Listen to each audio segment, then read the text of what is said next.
win this thing. All right, well, let's get back into New Jersey. Clock is ticking on the legislature. January 9th is fast approaching.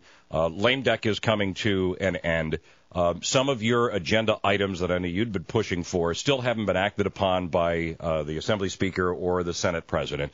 Where do we stand here today as we're heading into the new year? Well, we've got 12 days to go, and I think in those 12 days, it's an imperative for them to get this sick leave situation finished. The fact of the matter is, I listen to the callers on your station, I read them, the mail I get and the reaction we're getting around the state, folks are outraged by this. They're outraged by the fact that a guy like Senator Paul Sarlo can say that the amount of money here is just a relatively small amount of money.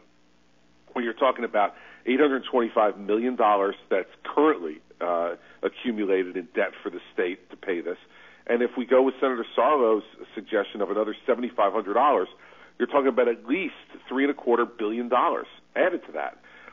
This is outrageous at a time when people are struggling to make ends meet, to be giving people 5- and 6-figure checks on their way out the door in addition to their pensions. My zero means zero plan is sitting in the legislature. It's ready to move. All we need to do is post it in both houses.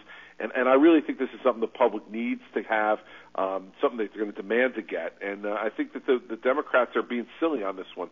They need to step up to the plate and to do the right thing. They know the right thing to do is to ban these sick leave payouts. And so, Senator Sarlo's been very vocal on this. Let's let him tell the people in the Senate, I want this thing posted. I want to vote on zero means zero. Well, and what has been the movement? I mean, I know you've talked, or you've said that you've talked a little bit. Your staff has been talking with the legislature staff. Have you gotten any indication as we talk at 8:43 on a Thursday morning that this is going to be taken care of? I live in hope, Eric. Yeah.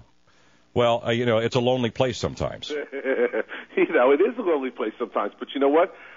That's one of the reasons I'm on your program this morning, is to continue to keep the pressure on. That's my job. That's what executive leadership looks like, is to continue to push for those things and hope that, your voice is added to the voices of lots of citizens in New Jersey, and that we say enough is enough on this, and zero should mean zero. People should not get paid for not being sick. Well, I just think this is common sense. They pay you for not being sick at 101.5? Definitely not. We have a use it or lose it policy. That's right. So, it's all over the place. I don't understand this.